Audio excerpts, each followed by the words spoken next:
বান্দা দাড়ি রাখলে যৌবনের ভাব চলে যায়, এ কথা আমি বুঝি, তারপরও কেন দাড়ি ফালাইলাম না? লম্বা জামাটা পরলে শরীরটা গরম লাগে, তোমার থেকে কম বুঝি না, তারপরও কেন জামাটা ফালাই না? ও আল্লাহর বান্দারা, কত মানুষ আমাদের টুপিওয়ালা দাড়িওয়ালা বলে গালি দেয়, এরপরও কেন দাড়ি টুপি ফালাই না, নামাজ সারি না? এর একমাত্র কারণ আল্লাহর কোরআন সত্য, নবীর কথা সত্য না মিথ্যা? যুবকেরা বলো, কোরআন শরীফের মধ্যে জান্নাতের বয়ান আসেনি? কোরআন শরীফে জাহান্নামের বয়ান আসেনি? ওই বয়ানগুলো সত্য নেই? সত্য। কে জান্নাতে যাবে, কে জাহান্নামে যাবে, আল্লাহ তাও বয়ান করেছেন। ইন্নাল আবরারা লাফি নাঈম ওয়া ইন্নাল ফুজ্জারা লাফি জাহিম। নেক আমলওয়ালারা জান্নাতের প্রতীক, গুনাহ যারা করবে তারা জাহান্নামের প্রতীক। মা বাবার সাথে খারাপ ব্যবহার কবিরা গুনাহ, মিথ্যা বলা কবিরা গুনাহ, কারো হক নষ্ট করা কবিরা গুনাহ, কারো ইজ্জত নষ্ট করা কবিরা গুনাহ। যারা ফেসবুকে লেখিয়া কারো সম্মান নষ্ট করতেছো, তুমি কবিরা গুনাহ করতেছো।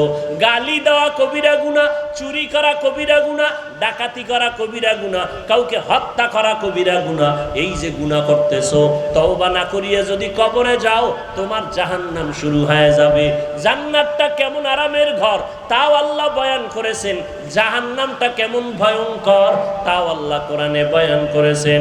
এগুলো যখন পড়িয়া আলেমের রাস্তায় চলে আসলাম, চিন্তা করে দেখলাম এই রাস্তায় চলতে গিয়া নবীরা কত কষ্ট করেছেন, তারপরও নামাজ ছাড়ে নাই, দাড়ি কাটে নাই।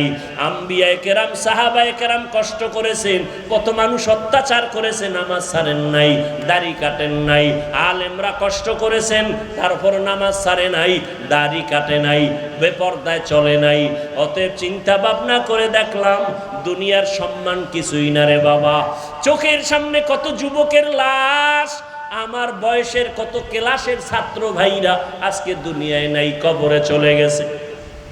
আমার থেকে অল্প বয়সের কত সন্তান চলে গেল, আমার থেকে বেশি বয়সের কত মানুষ চলে গেল।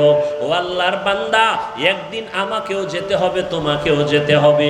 ওই অন্ধকার কবরে যেদিন যাব, আমার গায়ের জামাটা বেলেট দিয়া কেটে রেখে দিবে, তিনটা সাদা কাফনের প্যাকেট বানাইয়া। আল্লাহর কোরআন সত্য, নবীর কথা সত্য রে বাবা। আমার নবী যার কোনো গুনাহ নাই, ওই নবী পর্যন্ত জাহান্নামের আযাবের ভয়ে কান্না করেন। আম্মা জান আয়েশা রাদিয়াল্লাহু আনহা বলতেছেন, ও নবী আপনি কেন কাঁদেন? নবী বলেন, কিয়ামতের ময়দানে আমার উম্মতের কি হালাত হবে, এই ভয়ে কান্না করি। বলে কেমন হালাত হবে?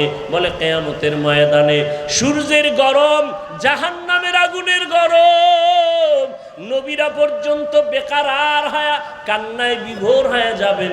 ঈসা নবী কান্না করবেন, হাসরের মাঠে মূসা নবী কান্না করবেন নিজেকে বাঁচাবার জন্য, ইব্রাহিম নবী কান্না করবেন, উম্মতেরা সুপারিশের জন্য যাবে।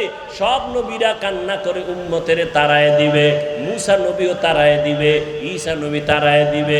আম্মা জানকে নবী বলেন, সর্বশেষ আমার উম্মতগুলো আমি মুহাম্মদের হাসরের ময়দানে তালাশ করবে। আম্মা জান বলেন, ইয়া রাসূলুল্লাহ আপনাকে উম্মতেরা কোথায় পাবে?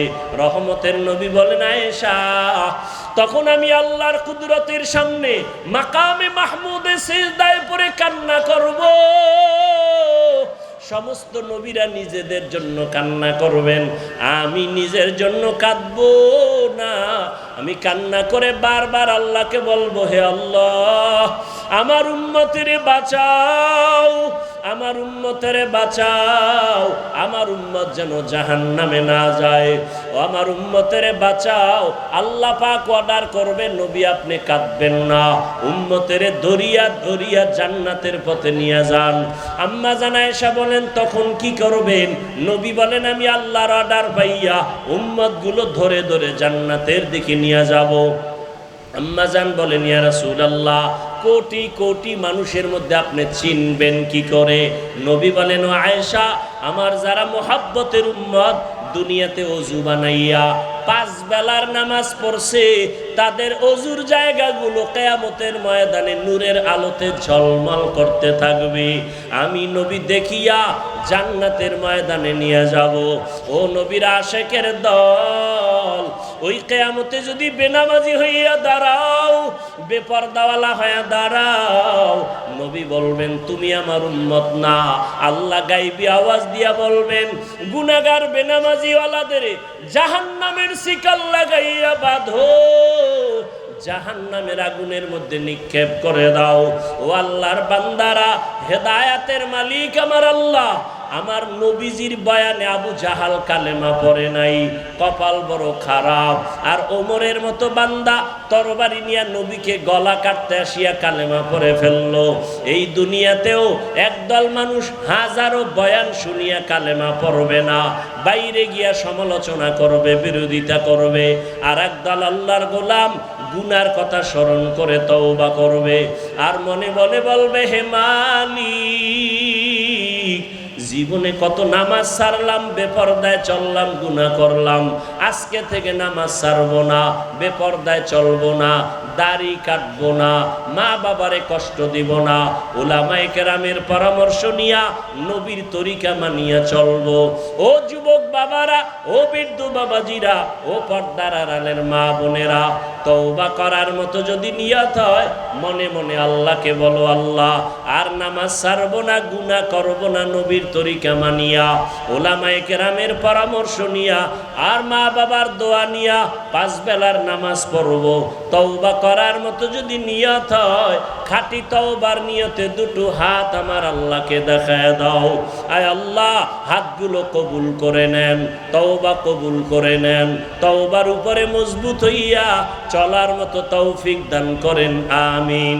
আলহামদুলিল্লাহি রাব্বিল আলামিন, ওয়াসসালাতু ওয়াসসালামু আলা সাইয়্যিদিল আমবিয়া ওয়াল মুরসালিন ওয়া আলা আলিহি ওয়া আসহাবিহি আজমাইন।